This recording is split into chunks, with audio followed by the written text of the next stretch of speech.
जय हिंद, वंदे मातरम। दोस्तों नमस्कार, स्वागत है आपका आपके अपने YouTube channel knowledge and profit में। इस चैनल पर हम आपके साथ शेयर करते हैं इंपॉर्टेंट न्यूज, डेटा और मार्केट से जुड़ी जानकारी जो आती है भारत और ग्लोबल दोनों एंगल से, ताकि आपका समय बचे और जब आप अपनी स्वयं की एनालिसिस तैयार करें तो इन जानकारियों का सही उपयोग कर सकें। हमारा उद्देश्य है आपको एजुकेट और जानकारी से एम्पावर करना, ताकि आप अपने विवेक से निर्णय ले सकें। यहां दी गई सारी जानकारी सिर्फ एजुकेशनल और इंफॉर्मेशनल पर्पस के लिए है। हम किसी भी प्रकार की इन्वेस्टमेंट एडवाइस, स्टॉक की सिफारिश या लाभ का वादा नहीं करते। बाजार में निवेश जोखिम के अधीन है, इसलिए कोई भी निर्णय लेने से पहले अपनी स्वयं की रिसर्च करें या अपने फाइनेंशियल एडवाइजर से परामर्श लें। हमारा मकसद है सीखना, समझाना और जिम्मेदारी से आगे बढ़ना।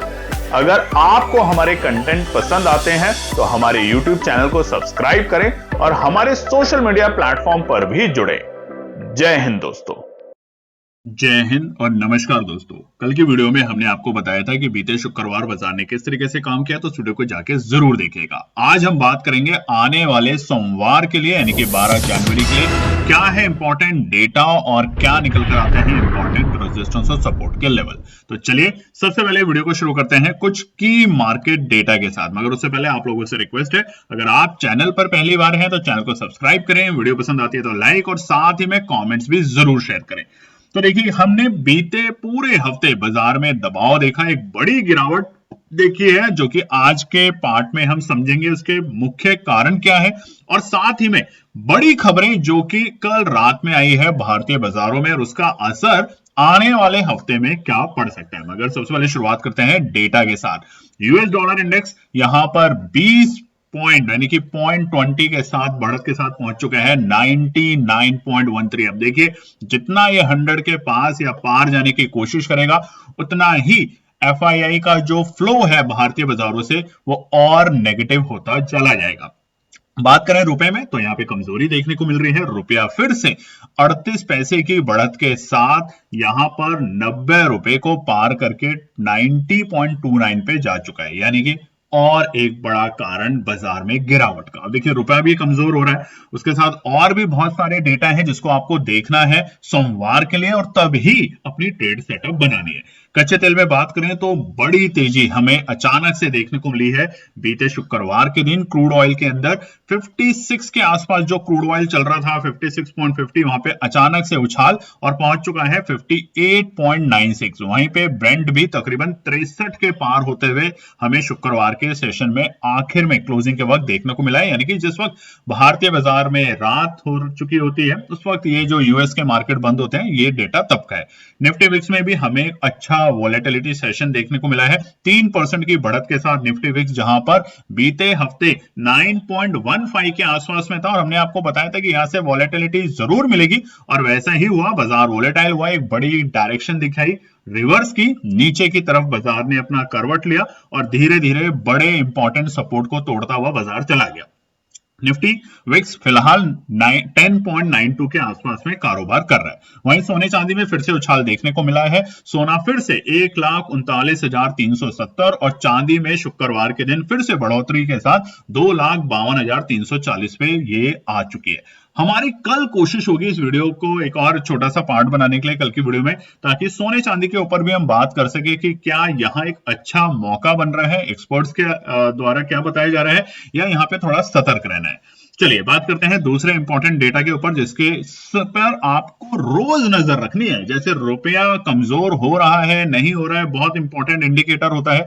उसी के साथ ये इंडिकेटर बहुत इंपॉर्टेंट है कि भारतीय बाजारों में एफआईआई का और घरेलू निवेशकों की कितनी खरीदारी है। तो यहां पर फिर से आप देखेंगे शुक्रवार के दिन बड़ी बिकवाली के नंबर आए हैं एफआईआई की तरफ से। पूरे जनवरी के मंथ में अगर आप देखेंगे तो 1 जनवरी से लेकर 9 जनवरी के बीच में सबसे बड़ी बिकवाली के नंबर हमें शुक्रवार के सेशन में फिर से देखने को मिले हैं, 3,769 करोड़। उसके बिल्कुल विपरीत घरेलू निवेशकों की सबसे बड़ी खरीदारी के नंबर भी शुक्रवार के दिन ही आए हैं, 5,595 करोड़। तो यहां पर चल रहा है ऐसी फाइट कि एफआईआई जितना बेचेगा घरेलू निवेशक उतना ही खरीदेगा, मगर घरेलू निवेशक तो लगातार खरीद ही रहे हैं, मगर एफआईआई की बिकवाली जब तक नहीं रुकेगी तब तक भारतीय बाजारों पे जबरदस्त प्रेशर हमें सेलिंग का देखने को मिलेगा। ये दूसरा इंपॉर्टेंट डेटा है जो आपको पता होना चाहिए मार्केट में एंट्री करने से पहले। तीसरा, हमने कल आपको बताया था, तो इस पे हम ज्यादा चर्चा नहीं करेंगे। सेक्टर परफॉर्मेंस की बात करें तो शुक्रवार के दिन सिर्फ आईटी, पीएसयू बैंक और ऑयल एंड गैस सेक्टर में ही हमें हल्की सी तेजी देखने को मिली। उसके अलावा निफ्टी के तमाम सेक्टर, तमाम इंडेक्सेस जो थे वो लाल निशान में कारोबार करते हुए देखने को मिले। बढ़ते हैं अगली बड़ी खबर के ऊपर, ग्लोबल मार्केट डेटा में।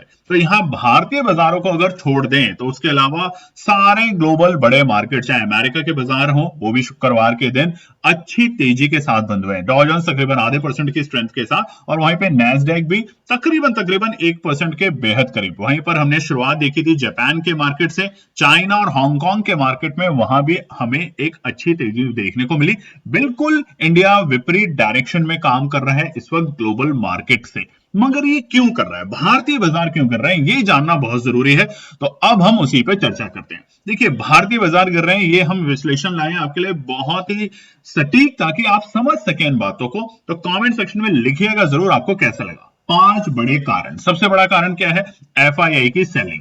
एफआईआई की लगातार सेलिंग हो रही है, लगातार सेलिंग हो रही है। और हमने देखा था गुरुवार के दिन, यानी कि थर्सडे के दिन, जब बाजार में एफआईआई के बड़े बिकवाली के नंबर आए, उस वक्त जनवरी के सबसे बड़े बिकवाली के नंबर थे थर्सडे को। हालांकि शुक्रवार को और बड़े बिकवाली के नंबर आए, तो इसकी वजह से 2 जनवरी के बाद चौथा लगातार ऐसा दिन था जब सेलिंग कंटिन्यू रही, और बड़ी सेलिंग, रोज बड़े नंबर बढ़ के आ रहे हैं, कम नहीं हो रहे। तो इसकी वजह से दबाव शुरुआती दौर से ही बाजार पे देखने को मिला। दूसरा, यूएस का टैरिफ केस। आपको पता है कि अमेरिका के ट्रंप द्वारा लगाए गए टैरिफ पर सुप्रीम कोर्ट के फैसले का इंतजार है, और ये सुप्रीम कोर्ट का फैसला कब आना था?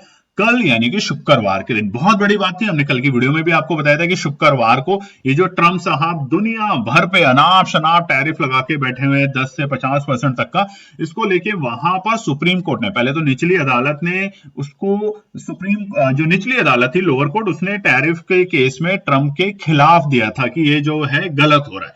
मगर उसके बाद ये केस गया सुप्रीम कोर्ट में, और इसमें सुप्रीम कोर्ट में फैसला आना था। 5 नवंबर को सुनवाई हुई थी, और शुक्रवार के दिन इसके ऊपर कोई फैसला आने की उम्मीद थी। मगर ये टैरिफ क्या सही है, नहीं है, इस बात को लेके अभी सरकार ने एक प्रस्ताव रखा है कि अगर ये यूएस सरकार को करीब 150 बिलियन लौटाने पड़ सकते हैं, जिससे अनिश्चितता बढ़ सकती है। यानी कि देखिए, यूएस के अंदर जो टैरिफ लगाए इन्होंने 10 से 50% पिछले साल 2025 में, उसको लेके अनिश्चितताएं हुई, और वहां पर सुप्रीम कोर्ट में इसका फैसला आना था। मगर इसका फैसले का हुआ क्या, वो हम आगे के पार्ट में आपको बताने वाले हैं। टैरिफ टेंशन ऑन इंडिया, ये तीसरा बड़ा, और ये क्या है? भारत द्वारा रूसी तेल खरीदने पर ट्रंप ने भारतीय सामान पर टैरिफ बढ़ाने के संकेत दिए हैं। अभी आपने सुना ही होगा, बीते हफ्ते ट्रंप साहब ने फिर से बोला कि जो भी रशिया से ऑयल खरीदेगा, और उसको पता है कि रशिया से सबसे ज्यादा ऑयल इस वक्त इंडिया और चाइना खरीद रहे हैं, उसके ऊपर मैं 500% का टैरिफ लगा दूंगा। और ये बात होते ही बीते 4 दिन ट्रेडिंग सेशन जो है, 4 ट्रेडिंग सेशन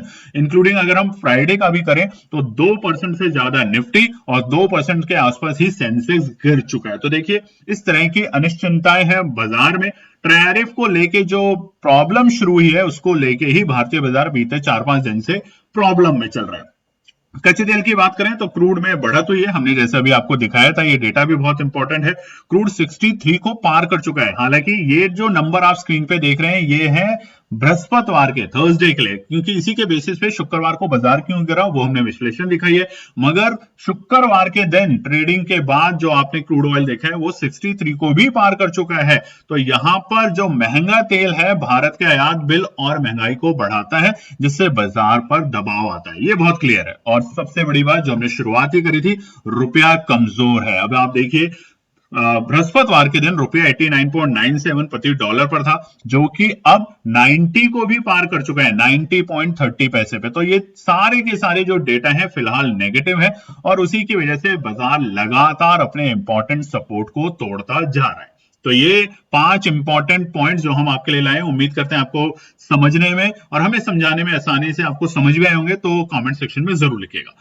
चलिए बढ़ते हैं अगली ग्लोबल हेडलाइंस की तरफ से, और ये जिसका ना केवल भारत को बल्कि विश्व के तमाम देशों को इंतजार था कि अमेरिका में सुप्रीम कोर्ट ने डोनाल्ड ट्रंप के टैरिफ पर अपना फैसला टाला। जी हां, बहुत नेगेटिव खबर भी आप इसे कह सकते हैं। पूरे देश और दुनिया को उम्मीद थी कि शायद सुप्रीम कोर्ट कोई ना कोई फैसला लेगा। सुप्रीम कोर्ट के फैसले पर भारत सहित दुनिया भर की नजरें लगी हुई थी। ट्रंप ने दुनिया के कई देशों पे 10 से 50% टैरिफ लगाने के लिए वहां का 1977 की इमरजेंसी पावर का इस्तेमाल किया था कि अगर देश को कोई भी खतरा हो सकता है, जिसका उनको डर है कि ये जो तमाम चीजें हो रही हैं ये धीरे धीरे करके यूएस के डॉलर को कमजोर कर सकता है, उसके डर की वजह से इस डर को यूज करके उन्होंने 1977 का इमरजेंसी पावर है उसको यूज किया और उसके बाद दुनिया पे 10 से 50% का अतिरिक्त टैरिफ लगा दिया। उसने चीन, कनाडा, मैक्सिको सहित कई देशों पर टैरिफ लगाए हैं। इंडिया पर उसने बहुत ज्यादा टैरिफ लगाया है जिसका असर अमेरिका के साथ हमें व्यापार पर पड़ रहा है। बहुत सारी ऐसी कंपनियां हैं अमेरिका के साथ जो एक्सपोर्ट करती थी, उनको बहुत बड़ा असर पड़ा है और बहुत सारी छोटी कंपनियां तो ऑलमोस्ट बंद भी हो गई हैं भारतीय बाजारों में। अमेरिका ने सुप्रीम कोर्ट में 9 फरवरी को राष्ट्रपति डोनाल्ड ट्रंप के टैरिफ लगाने के फैसले को चुनौती देने वाली याचिका पर फैसला नहीं दिया, जिसकी उम्मीद थी कि कोई ना कोई फैसला आ सकता है, मगर यहां पर 9 तारीख जो कि शुक्रवार को थी वहां पर फैसला नहीं आया और इस फैसले पर भारत सहित दुनिया भर की नजरें जैसे कि हमने आपको बताया थी। और अब पहले से विदेशी फंडों की बिकवाली की वजह से इंडियन मार्केट पर दबाव है। उधर इंडिया और अमेरिका के बीच ट्रेड डील में देरी का असर भी मार्केट पर पड़ रहा है। हम बीते पूरे 3-4 महीने से सुन रहे हैं कि ट्रेड डील बस होने वाली है, खत्म होने वाली है, अब हो जाएगी, सरकार इतना बड़ा कुछ सोच रही है, मगर ऐसा कुछ नहीं हो रहा और उसका सीधा सीधा असर अब हमें भारतीय बाजारों पे साफ साफ देखने को मिल रहा है। तो अब हुआ क्या है, जो जस्टिस 5 नवंबर को दिया गया था, आर्गुमेंट किया गया था ट्रंप टैरिफ के ऊपर लोअर कोर्ट ने, अब उसके ऊपर सुनवाई होनी है, फाइनल डिसीजन आने हैं, मगर फिलहाल के लिए ये रुक गया है, इसके ऊपर कोई सुनवाई नहीं हुई। और अब उम्मीद की जा रही है कि जो अगला बेंच बैठेगा सुप्रीम कोर्ट का जस्टिस का, वो होगा बुधवार के दिन, यानी कि आने वाले अगले हफ्ते 14 जनवरी को। तब तक के लिए ये फिर से अनिश्चितताएं इसमें बढ़ चुकी हैं। मार्केट का कुछ भी आने वाले 2-3 दिन थोड़ा सा इंतजार करेंगे, सब्र रखेंगे। भारतीय बाजारों के लिए ये खबर बहुत पॉजिटिव नहीं होने वाली, क्योंकि क्लियर नहीं है कि क्या होगा। बात करते हैं यूएस इकोनॉमी को लेके, तो यहां पर 2 इंपॉर्टेंट डेटा आए हैं, माफ कीजिएगा, एक डेटा आया है कल के दिन जो कि है वहां पे जॉब्स को लेके। तो यहां पर अमेरिका में यूएस इकोनॉमी ने प्रूव किया है, यानी कि बताया है डेटा के बेसिस पे कि 50,000 नई जॉब्स ऐड हुई हैं दिसंबर 2025 के महीने में। तो ये हर महीने आता है, ब्यूरो ऑफ लेबर स्टैटिस्टिक्स ये देती है डेटा हर महीने। तो वहां पर जो लेटेस्ट मंथली रिपोर्ट आई है उसके हिसाब से 50,000 नई जॉब आई है। हालांकि अनएम्प्लॉयमेंट रेट जो है वो पहले 4.4 था, जो कि रिवाइज होकर 4.5% पर आया, मगर द लेटेस्ट डेटा मींस 2025 में सबसे कम वीकनेस, अगर हम बात करें एनुअल जॉब, इसलिए कह रहे थे ना कि यूएस के अंदर रिसेशन आ सकता है, 2003 के बाद ऐसा हुआ है कि सबसे कम जॉब बनी है 2025 में, जो कि है 5,84,000 jobs added last year only. और ये इतनी कम जॉब 2003 में ही हुई थी। हालांकि दिसंबर के महीने में उन्होंने अचानक से दिखाया कि देखिए फेड ने 3 बार रेट कट किया और इसका असर धीरे धीरे जो मार्केट गिर रहा था, हमारा लेबर मार्केट गिर रहा था, उसको कहीं ना कहीं सपोर्ट दिया। मगर अब फिलहाल ये जो आने वाले मंथ में शायद फेड की फिर से रेट कट की उम्मीद की जा रही थी, वो अब नहीं होगी यूएस के बाजारों में। तो ये 2 इंपॉर्टेंट खबरें हैं जिसको हमने बहुत आराम से और बहुत डिटेल में आपको समझाने की कोशिश करी है, तो उम्मीद करते हैं आपको समझ जरूर आई होगी। बढ़ते हैं अगले बड़ी डेटा के ऊपर, जो कि है पुट कॉल रेशियो निफ्टी। अब यहां पर अगर आप देखेंगे तो डेली टाइम फ्रेम का हमने चार्ट लगाया है और पुट कॉल रेशियो को आप देखेंगे तो यहां पर जो ये लाइन है ब्लू कलर की, ये लाइन है हमारी पुट कॉल रेशियो, तो बहुत नीचे आ चुका है। फिलहाल यहां पर अगर हम देखें तो 0.48 के आसपास में, ये मार्केट को दिखाता है कि मार्केट बेयरिश है और मार्केट ओवरसोल्ड भी है। दोनों के दोनों कंडीशन यहां पे मीट कर रहा है। मार्केट बेयरिश मूड में तो जरूर है, मगर मार्केट ओवरसोल्ड भी है। तो यहां से एक शॉर्ट कवरिंग आने की उम्मीद बहुत है बाजार को, मगर शुक्रवार को अगर यूएस के सुप्रीम कोर्ट कोई भी फैसला दे देते, यानी कि थोड़ा बहुत अपने ऑर्डर्स में ऐसा लिख देते हैं फाइनल ऑर्डर से पहले ही कि भैया यहां देखिए गलत कर रहे हैं, इसके ऊपर सोचना पड़ेगा, तो ये भारतीय बाजारों के लिए बड़ी अति उत्साहित की बात होती। और सोमवार को बाजार बड़े गैप अप के साथ खुलने की कोशिश करते हैं, मगर अभी हम ध्यान रखेंगे, थोड़ा सा सब्र करेंगे। अननेसेसरी ये नहीं सोचेंगे कि इससे तो सब कुछ बर्बाद हो जाएगा, और ये भी नहीं सोचेंगे कि इससे अब सब कुछ बहुत तेजी से बदलने वाला है। तो थोड़ा सा यहाँ पेशेंस रखना बहुत जरूरी है।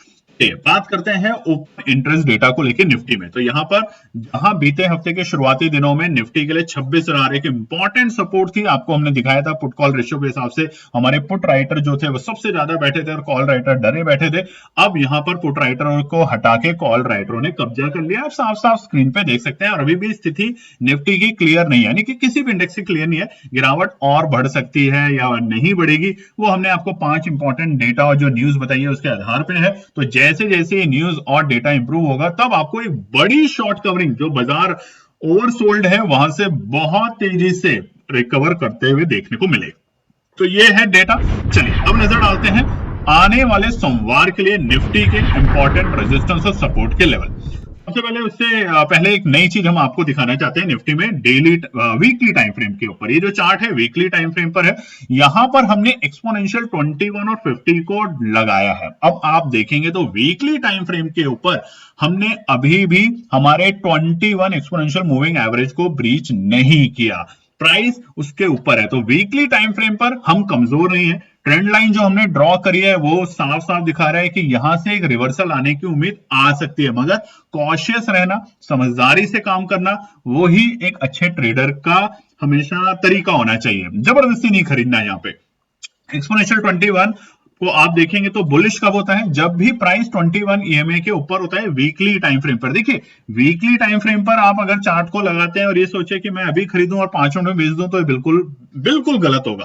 वीकली टाइम फ्रेम का मतलब थोड़ी लंबी अवधि होती है, यानी कि आप डिलीवरी के लिए ले रहे हैं, 3-4 दिन के हिसाब से ले रहे हैं कोई पोजीशन, तब नहीं तो आप यहां पे अवॉइड करें अगर आप डेली बेसिस वाले निफ्टी ऑप्शन में या किसी भी इंडेक्स में काम करते हैं। मगर पढ़ना ज्यादा जरूरी है। तो वीकली टाइम फ्रेम के ऊपर हमारा अभी भी हल्का सा बुलिश बायस है, क्योंकि प्राइस जो है 20 EMA के ऊपर है। अगर ये जो प्राइस है, जो चार्ट है, जो लाइन है, वो 21 EMA के नीचे होती है तो यहाँ पे बियरिश और बढ़ता है मूड। हालांकि बेयरिश है मगर बेयरिश और बढ़ जाएगा। वीकली टाइम फ्रेम के ऊपर कमजोर होने का मतलब होता है बड़ी गिरावट के लक्षण आपको देखने को मिल सकते हैं। हालांकि इस लेवल से हल्का फुल्का डिप देके बाजार रिकवर भी करता है, और ये आप देखेंगे चार्ट पे तो आप देखेंगे अगस्त के महीने में, सितंबर के महीने में और अक्टूबर के महीने में ऐसा मौका मिला जब बाजार ने वीकली टाइम फ्रेम के ऊपर एक बड़ी शार्प कैंडल गिरावट के साथ अगले एक दिन के बाद ही रिकवरी दिखानी शुरू करी। और वैसे भी 14 तारीख को अगर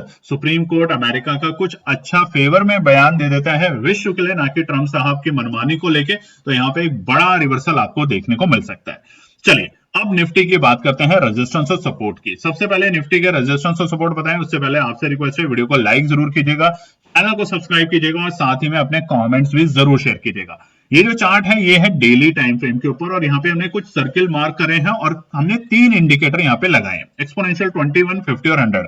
फिलहाल 9 हमने इसलिए नहीं लगाया क्योंकि बाजार काफी नीचे आ चुके हैं उस लेवल से, तो अभी के लिए वो एक बड़ी रुकावट बन चुकी है। तो यहां पर आपने एक चीज गौर करी होगी, एक्सपोनेंशियल 100 जो था उसको बाजार ने कल के दिन, शुक्रवार के दिन टेस्ट किया, यानी कि 25,618 के लेवल को। वहीं से ऑलमोस्ट बाजार ने अपना डे लो लगाया और उसके बाद वहां से रिकवरी, हल्की फुल्की रिकवरी बोलेंगे, बहुत बड़ी रिकवरी नहीं है, ऑलमोस्ट फ्लैट है, मगर 26,700 को पार करने में असफल रहा निफ्टी।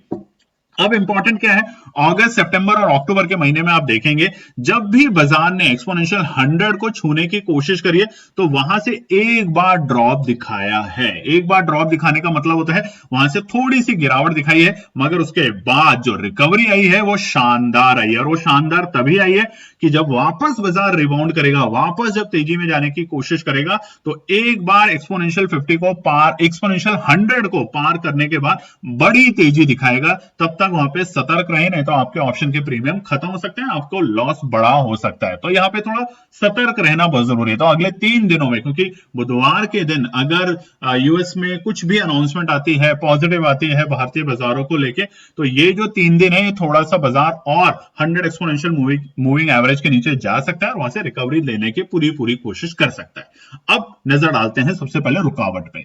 गंभीर है, बाजार ध्यान रखिएगा। बाजार ने अपने इंपॉर्टेंट क्रिटिकल सपोर्ट को ब्रीच कर दिया है। अगर आप देखेंगे तो दिसंबर के महीने में जहां पर हमने तेजी करने की शुरुआत करी थी जिस लेवल से, हम उसके नीचे आ चुके हैं बीते शुक्रवार के दिन। और अगर हम जाएं तो ऑलमोस्ट नवंबर के लोस को बाजार छूने की कोशिश कर सकता है, तो वो होंगे हमारे इंपॉर्टेंट सपोर्ट के लेवल। तो पहला रुकावट है निफ्टी के लिए 25,765। ये पहला रुकावट है। जिस तरीके से शुक्रवार के दिन बाजार पहले गैप डाउन के साथ खुला, उसके बाद हरे निशान में पहुंचा और पहुंचते ही ट्रैप करने की कोशिश करी निफ्टी ने, बैंक निफ्टी ने और सेंसेक्स ने। तो इसको अवॉइड करने के लिए ये जो रुकावट है, रेजिस्टेंस, इसके पार करने के बाद जल्दबाजी करके खरीदारी करने की कोशिश ना करें, नहीं तो फिर से आप ट्रैप होने की बिल्कुल कगार पे आ चुके होंगे। तो 25,765 रहेगा पहला रुकावट का पड़ाव। दूसरा होगा 25,840। कौन से लेवल के ऊपर हमें इंडिकेटर बिल्कुल साफ दिखेगा कि यहां से रिवर्सल के संकेत बड़े आने की तैयारी करेंगे, वो होगा 25,840 के बाद। यहां से हमें एक बार फिर से बाजार कोशिश करेगा और वो कोशिश होगी 26,000 तक जाने की। मगर 26,000 और 25,840 ये जो दो बड़े पड़ाव होंगे, इसके बीच में जो आखिर रुकावट होगी वो होगी 25,920, यानी कि हमारा एक्सपोनेंशियल 50 के लेवल। बाजार एक्सपोनेंशियल 50 को अगर ब्रेक करेगा तो स्ट्रेंथ और बढ़ेगी, और जैसा मैंने आपको बताया अब की बार 26,000 के लिए तैयारी करेगा। जिस तरीके से बीते हफ्ते 26,000 पे जो पुट राइटर थे वो सारे निकलकर कॉल राइटरों ने वहां कब्जा किया, वैसा ही सिलसिला हमें फिर से देखने को मिल सकता है। तब तक पहले रेजिस्टेंस को पार करने दें, दूसरे रेजिस्टेंस के बाद तेजी करने की कोशिश करें, और आखिरी में 25,920 के बाद हमें 26,000 तक के लक्ष्य निफ्टी में देखने को मिल सकते हैं। और उस वक्त कॉल के प्रीमियम्स में बहुत तेजी से आपको तेजी देखने को मिलेगी। मगर ये तो हो गई बात तेजी में, मगर जिस तरीके का समीकरण बन रहा है, डेटा बन रहा है, न्यूज बन रही है, वो बाजार को थोड़ा सा ड्रॉप और कर सकता है। तो पहला जो सपोर्ट होगा वो है 25,620, और ये इसलिए है क्योंकि एक्सपोनेंशियल 100 बहुत स्ट्रॉन्ग सपोर्ट है। मगर अब की बार अगर बाजार इसे ब्रेक करेगा तो एक बड़े वॉल्यूम के साथ ब्रेक करेगा। ध्यान रखिएगा, कभी भी एक्सपोनेंशियल 100 जो होता है डेली टाइम फ्रेम पर, बाजार उसे धीरे धीरे करके ब्रेक नहीं करता, बड़ी कैंडल के साथ ब्रेक करता है।